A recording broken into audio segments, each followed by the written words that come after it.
Ayo, it's wise, intelligent, the poor righteous teacher himself, founder of the algorithm, where we keep the culture on code.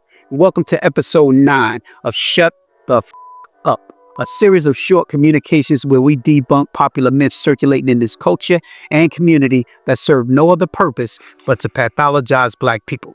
And myth number 9, this may well be one of the biggest myths of our time. The idea that mainstream media, and especially music, is just entertainment. It's not, and it never was. Entertainment is like the sugar that helps the propaganda go down smoothly. Entertaining you is just the cherry flavor masking the horrendous taste of the cough syrup. From film to music, radio to newspapers, magazines, and even coloring books, media has always been the most powerful tool for shaping mass opinion, reinforcing national stereotypes, and controlling public behavior.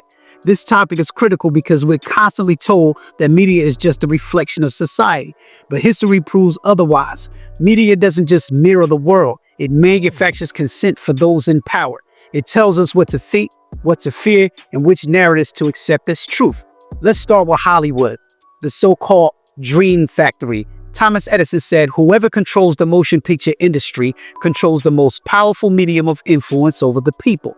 People assume movies are harmless entertainment, but Hollywood has worked hand in hand with government for over a century.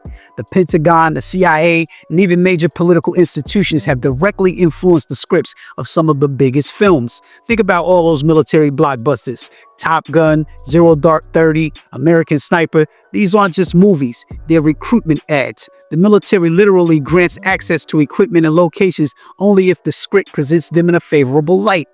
Just look at all the magical Negro movies. This is the name I've given films wherein Black people have a form of power but can't ever seem to use it to liberate or save themselves, only others. Take Marvel's Black Panther, for example. Wakanda was like a gated community of petite bourgeois Black people with high credit scores sitting on a resource that could not only liberate Africa, but the entire planet from exploitation and abuse, but refused to do so. Remember when their beloved Elder Nuri was killed? They didn't use a single vibranium flower to save his life, but used every available resource to save the white CIA director's life expeditiously, while killing the Black child's father and leaving the child on the basketball court alone with no family, and he was a blood relative. Lupita's character, she was excommunicated from Wakanda because she wanted to stop human trafficking in Africa, the continent on which Wakanda was situated. But that's not it. The Green Mile, John Coffey, magical Negro propaganda.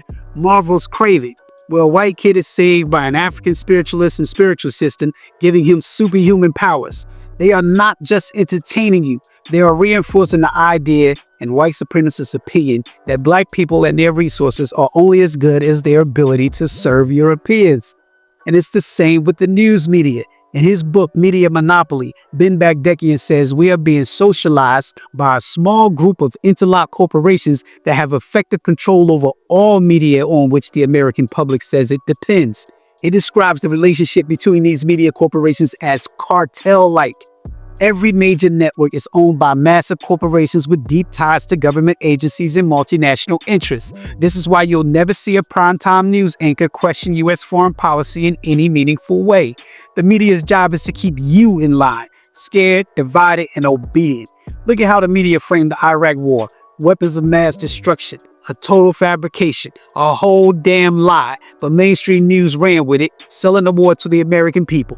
Israel, Palestine, the Congo, etc. You get the picture. Then there's print publications. Print publications have been used similarly. Remember what Malcolm X said about newspapers. The coloring books the FBI created that featured Black children killing white police officers and circulated them in white communities across the United States, saying the Black Panther Party created the coloring books, manipulating white America to justify violent aggression towards Black communities by the state. And then we have music.